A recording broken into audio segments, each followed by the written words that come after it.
You're listening to the Small Business Accelerator podcast, accelerating success, one founder at a time. With your hosts, Roger Bryant and Sarah Wilson. We support small business owners, the little guys. We're here to help you win in today's landscape. Join us each week as we reveal powerful strategies for small business owners that save you time and money. Because we believe every small business owner should have access to Fortune 500 style strategies without breaking the bank. Subscribe now on Spotify and Apple Podcasts to accelerate your small business success. Hey everyone, and welcome to the Deep Dive. Ready to work smarter, not harder? Absolutely. Okay, good. Because today we're diving deep into delegation and automation. Two of my favorite topics. Yeah, right. We've got two sources for this deep dive. Okay. The Art of Delegation, building a team that runs itself. Sounds pretty amazing. Yeah. And a sneak peek into an online automation course called Automations Made Easy. Love it. So if you're ready to get things off your plate, maybe even build a team that practically runs itself, and then use technology to really free up your time. Oh, yeah.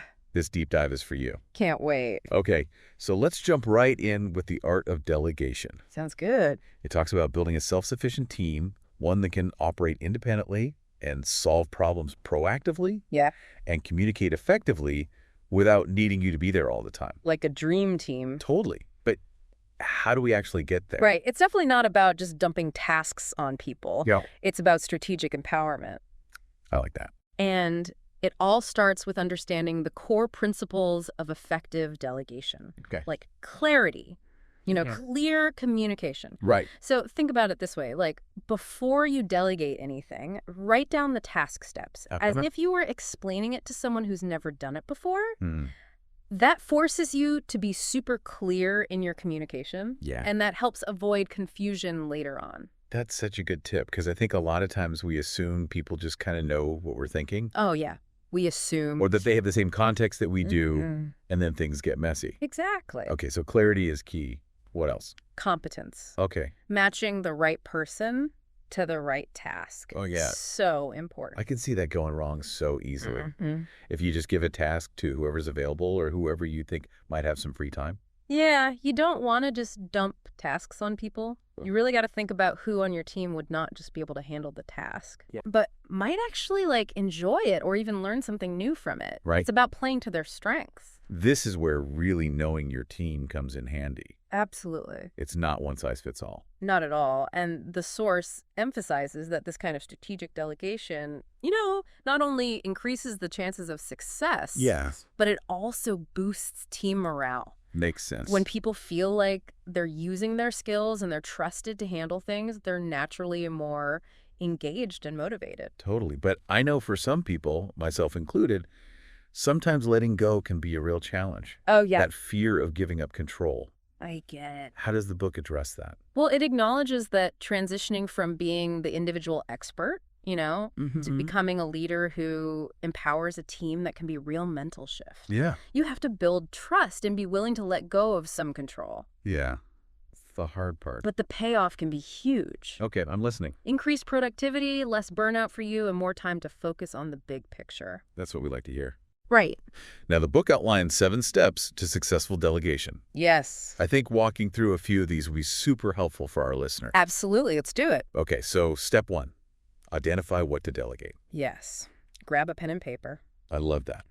Write down every single task you're currently responsible for. Yeah, everything. Everything, and then be honest with yourself. Okay. Which of these could someone else handle, even with some guidance or training?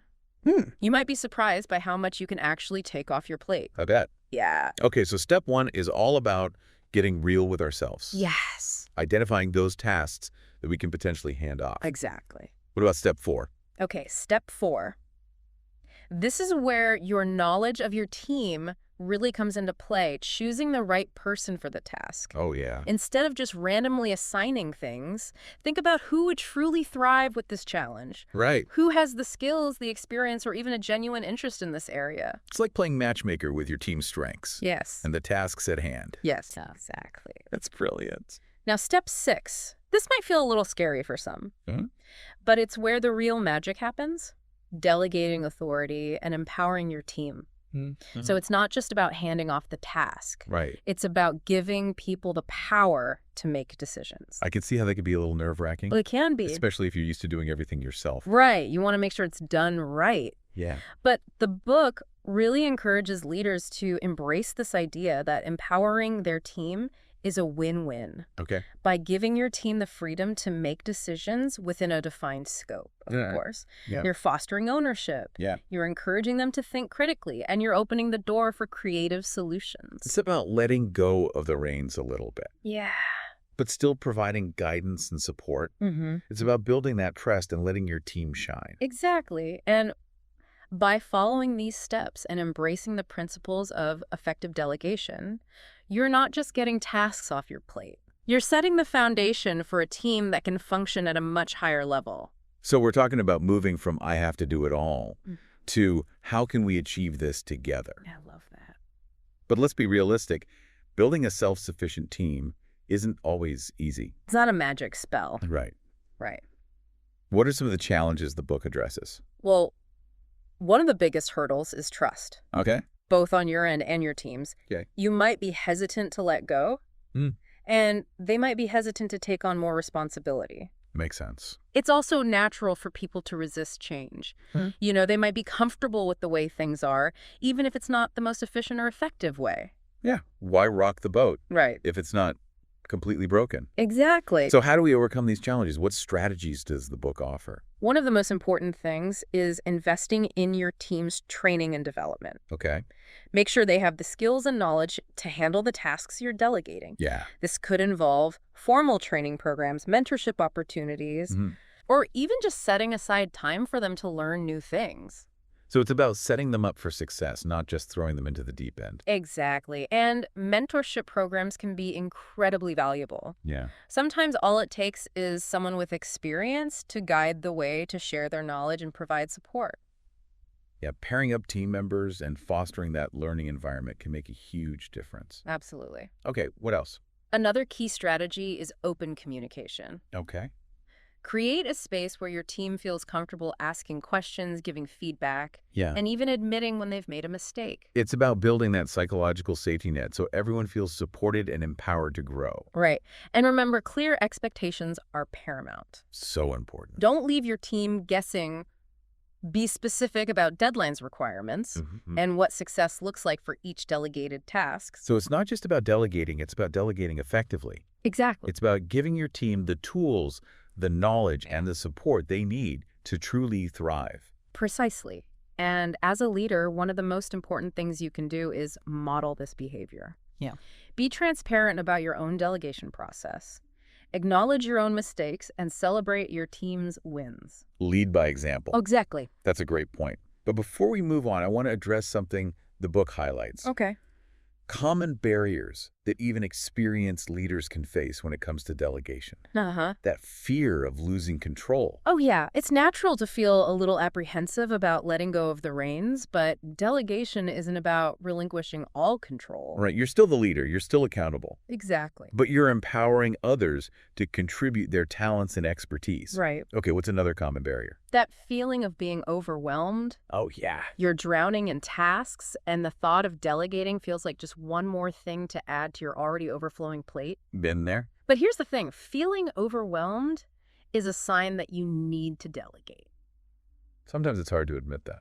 It is, but it's not selfish. No. It's strategic. I like that. By delegating effectively, you're freeing up your time and energy to focus on the things that only you can do. The things that only you can do. And in the long run, that benefits everyone. So let's say we've identified these barriers in ourselves.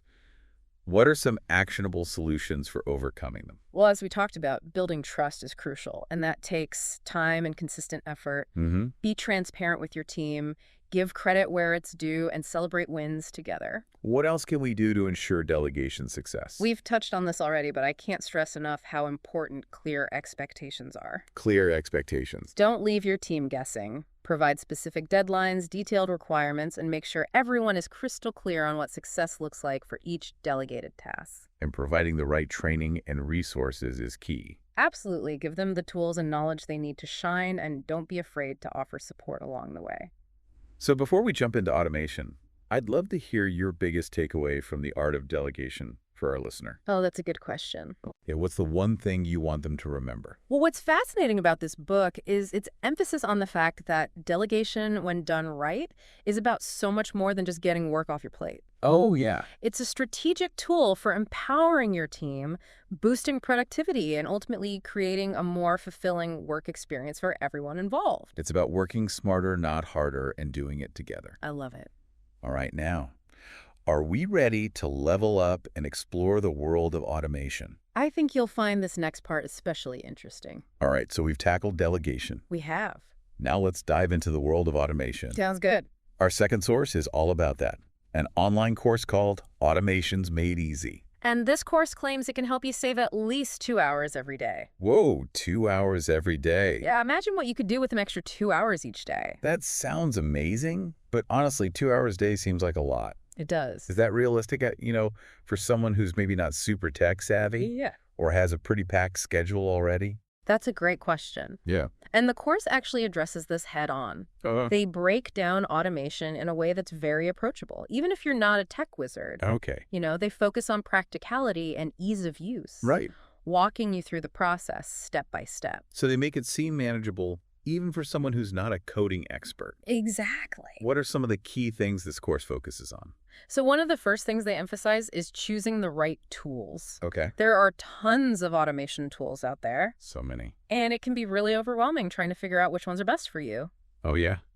But this course has done the research for you, guiding you to the most cost-effective and user-friendly options. So no need to spend hours researching and comparing different software. Nope. They've done the work for you. That's a huge time saver already. Exactly. Just in that. Yeah. Okay, what else? They also stress the importance of choosing the right tasks to automate.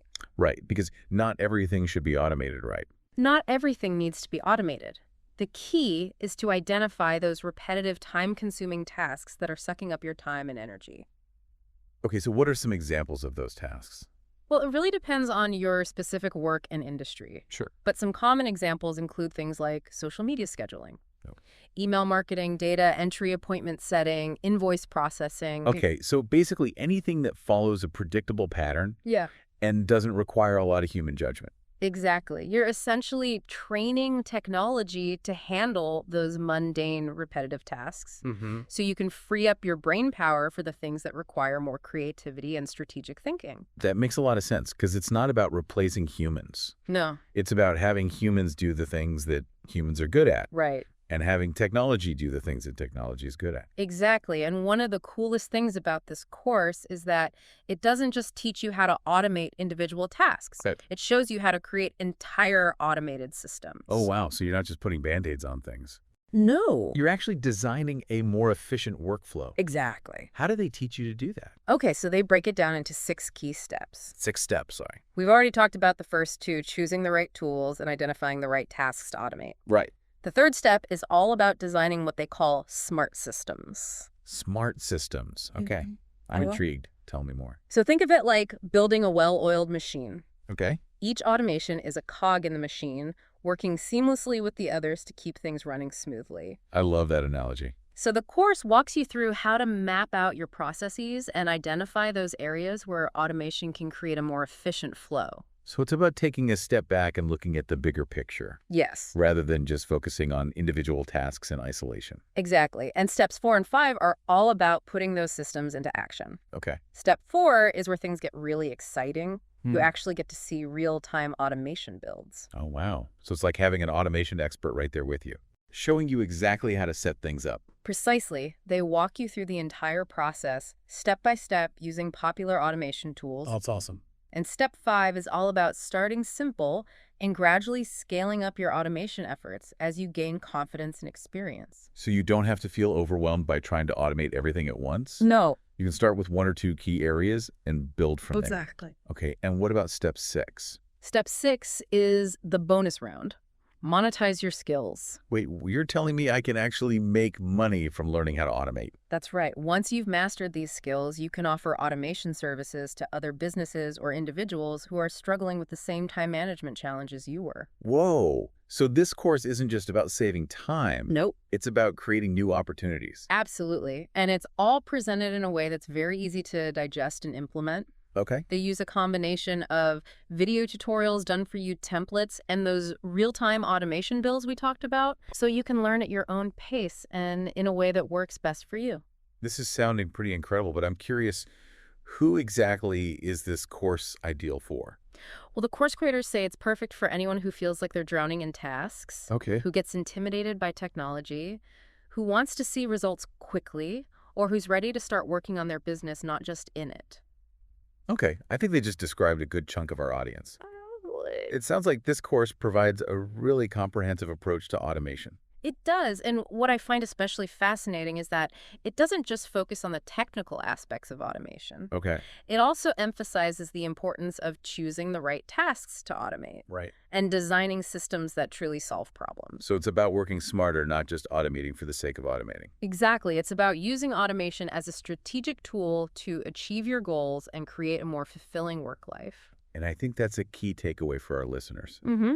Automation isn't about replacing human connection or creativity. No. It's about amplifying them. It's about freeing up your time and energy so you can focus on the things that truly matter. Yeah. The strategic thinking, the problem solving, the relationship building, Right. the creative pursuits that bring you joy and make your work more meaningful. It's about creating a work life that's not just productive, but also sustainable. I love that. One where you're not constantly burning the candle at both ends, Yeah. but you're actually energized and engaged. And I think that's what's so powerful about these concepts. Hmm. They're not just about doing more in less time. Right. They're about doing the right things, the things that truly matter, in a way that feels good and allows you to thrive. So as we wrap up our look at this automation course, Okay. what's one key piece of advice you'd give our listener who's ready to start implementing these ideas? Start small. Don't try to overhaul your entire workflow overnight. Okay. Choose one task you can delegate today and one process you can start automating. One task, one process. Experiment, learn, and adjust as you go. That's great advice. It's about taking those first steps, building momentum, and celebrating those small wins along the way. Exactly. And remember, delegation and automation are journeys, not destinations. Ooh, I like that. There's always room to learn and grow. Okay, so we've explored delegation and we've delved into the world of automation. We have. What I'm hearing is that these two concepts, while distinct, are also interconnected. It seems like both delegation and automation are ultimately about working smarter and maximizing your impact, whether that's through empowering your team or leveraging technology. Yeah, that's a great observation. They're both tools that can help you achieve a more efficient and fulfilling work life. I like that. Think about it this way. Delegation is about leveraging human talent and building a stronger team, while automation is about leveraging technology to streamline processes. So if you combine the two strategically, you're essentially creating like a superpowered system for getting things done. Exactly. You've got a team that's empowered and capable, and you've got systems in place to handle those repetitive tasks that used to bog you down. Right. And this frees you up to focus on what you do best.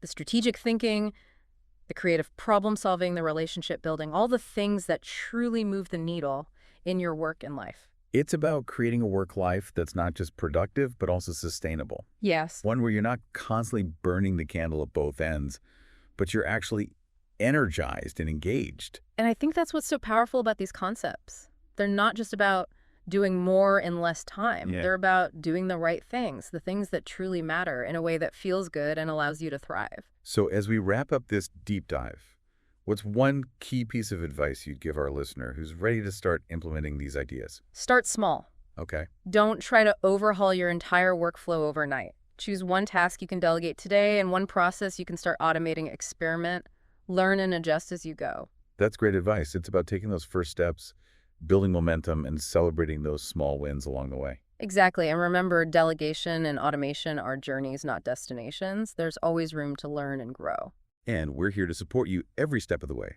We'll keep bringing you deep dives like this, exploring tools and strategies to help you work smarter and live better. So until next time, keep exploring, keep learning, and keep striving for that perfect balance between efficiency, and effectiveness. And remember, even the best delegators and automation experts started somewhere. Take that first step and be amazed at what you can achieve. Thanks for joining us on the Deep Dive. Thanks for tuning in to the Small Business Accelerator podcast. We really hope today's strategies help you grow your business without breaking the bank. Don't forget to check the show notes for links to resources we've handpicked for small business success. If you found value in today's episode, it would make our day if you subscribed to the podcast and left us a review. You can find us on Spotify, Apple Podcasts, or wherever you get your podcasts. And stay tuned for our next episode.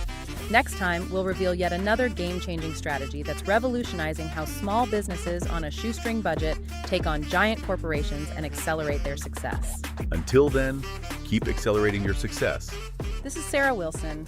And Roger Bryant, signing off.